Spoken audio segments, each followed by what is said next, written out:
todo partnership ele só é executado se a liderança quiser. Se a liderança não quiser rodar o partnership, não vai acontecer. Se o partnership ficar estático, parado no Dropbox, e não ter atualização, não ter governança, não ter transparência, não vai acontecer. Aqui a gente traz a metodologia que a gente utiliza de gestão de partnership hoje nos escritórios.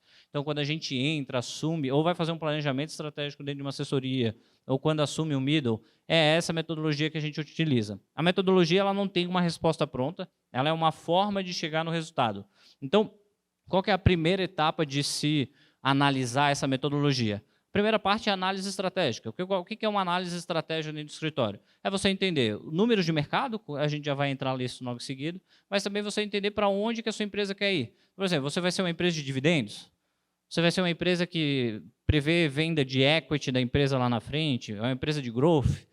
E aí aqui já começam diversas diferenças. É normal, normal até demais, né? A maior parte das assessorias que a gente vai fazer planejamento, o gestor, o sócio fundador falar, não, eu sou uma empresa de dividendos que quem sabe quer vender o equity lá na frente. Ou eu sou uma empresa de dividendos que tem um sonho de crescer, atingir 10 bi em 3 anos.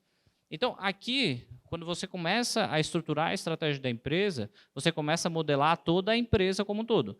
A verdade é que você não consegue ser uma empresa de dividendos e ter alto crescimento, ser uma empresa de growth.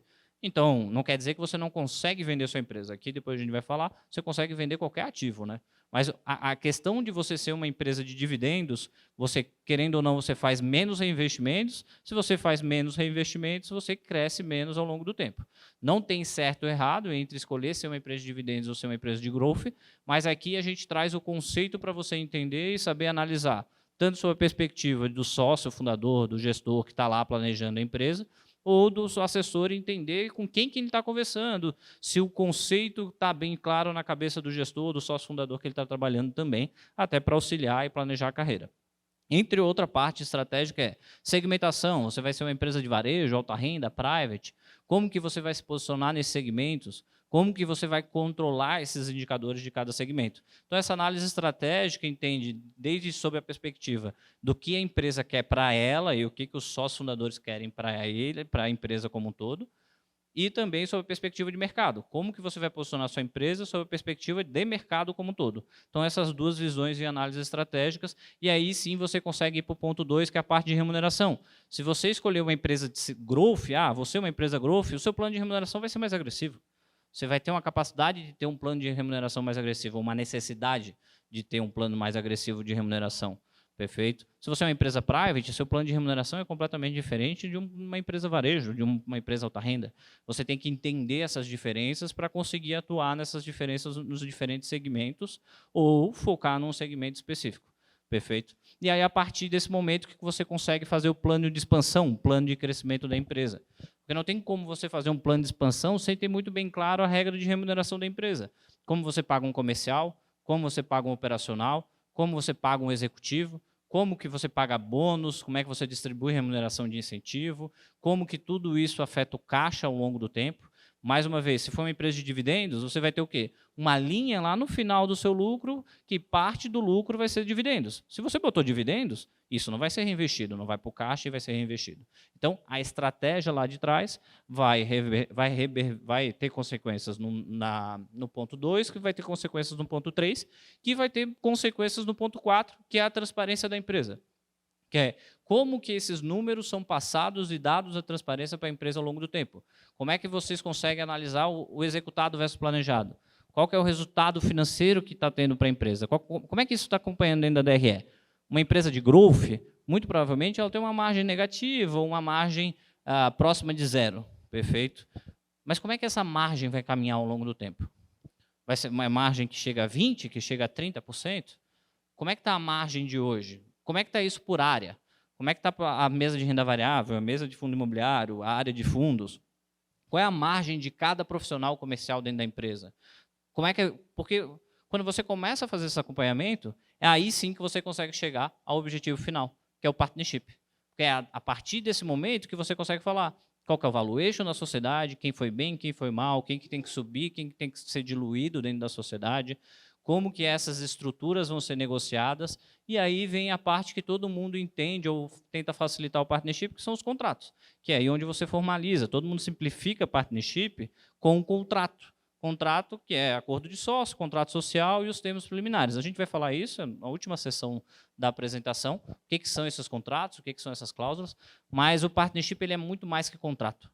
O partnership ele é algo que você consegue atualizar e para você atualizar você tem que ter toda essa metodologia desenhada dentro da sua empresa. Não adianta você contratar um escritório de advocacia, desenhar seus contratos, deixar num Dropbox ou deixar estático que você não tem um partnership. Você não é uma empresa meritocrática. E aqui a gente vai começar a trabalhar muito esse conceito ao longo do tempo na apresentação. Perfeito? Tanto sobre a perspectiva de assessoria, sobre a perspectiva de assessor. E aí o importante de entender o conceito é para não ter aquelas perguntas, tá, Felipe, mas qual que é o melhor modelo de partnership? Qual que é o valor de uma carteira de um assessor? Não, você tem que entender como que é o conceito para você conseguir adaptar para a sua empresa. Um melhor partnership de uma empresa de growth não é o melhor partnership ou modelo de contrato ou contrato para uma empresa de equity. Perfeito? E aqui a gente vai começar a acompanhar isso. Todo partnership ele só é executado se a liderança quiser.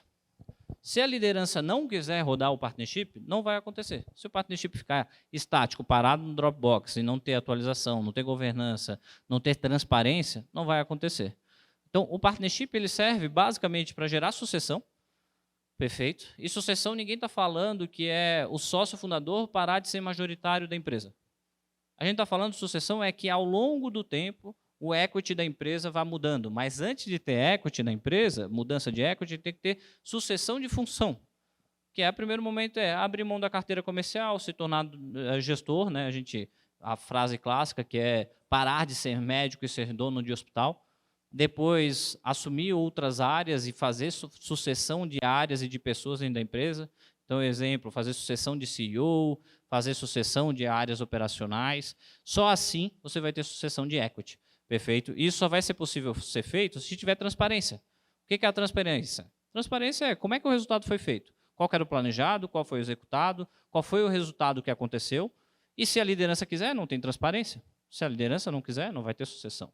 Não tem como você acompanhar qual que é o CEO deu o resultado da forma como deveria ter dado. A área de expansão deu o resultado como deveria ter sido feito. A área de mix produto, foi justificado isso para a sociedade? Não foi. Então, esse é o detalhe de você entender o lado de liderança. O partnership só vai funcionar se a liderança acontecer e se tiver governança. Porque se você tem essa transparência, você vai ter que ter governança. Governança no algo de não deu resultado como era esperado. Não deu resultado por quê? Porque a pessoa não deu resultado ou porque teve algum fator externo? Não, porque a pessoa não deu resultado ou não trabalhou da forma como deveria. Tudo bem, aí acontece a sucessão.